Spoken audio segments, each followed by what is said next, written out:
মাছৰ ৰতুৱাত বন বিভাগ আৰু সৰ্পমানৱ পুণ্যপ্ৰসাদ খাউণ্ডে উদ্ধাৰ কৰে এডাল প্ৰকাণ্ড মুচুৱা গোমসাপ।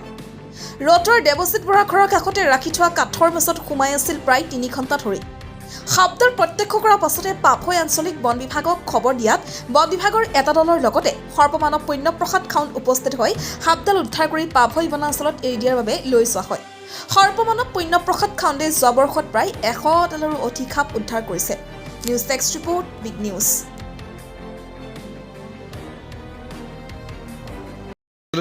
মুচুৱা গুম আমাৰ ইণ্ডিয়ান ৰেড স্নেক বুলি কয়। ইয়াত আমাৰ সিহঁতৰ মানে মেইন খাদ্য একচুৱেলি নিগনি বা এই ভেকুলী হয়, চুক ভেকুলী। সেইকাৰণে মানুহৰ ঘৰৰ আশে পাশে আহি সিহঁতে সোমাইহি। সিহঁতে একচুৱেলি ভেনামাছ নহয়, নন পয়জনাছ সাপ। কিন্তু তথাপিতো মানে কেতিয়াবা ধৰি লওক পাছত কামুৰিলে মানে ইনফেকশ্যন হ'ব পাৰে, সেইকাৰণে মানুহ সাৱধান হৈ থাকিব লাগে। বিষাক্ত নহয়, নন ভেনামাছ। সিহঁতে মানে সিহঁতৰ হেৰিয়াত মৃত্যু নহয় মানুহৰ। গতিকে তথাপিতো সাপেই আৰু সিহঁতৰ পৰা আঁতৰি হৈ থাকিব লাগে। আৰু বিশেষ খাদ্যৰ নাটনি হোৱাৰ কাৰণে আচলতে আহি আজিকালি মানুহৰ মাজত আহি সোমাইহি, মানুহৰ ঘৰৰ আশে পাশে আহি সোমাইহি খাদ্য সন্ধানত আহি পেলাই। পৰাপক্ষত আমি ইয়াক মাৰিব নাপায়, কাৰণ আমাৰ ইক'চিষ্টেমৰ ওপৰত ইয়াৰ প্ৰভাৱ আছে বহুত।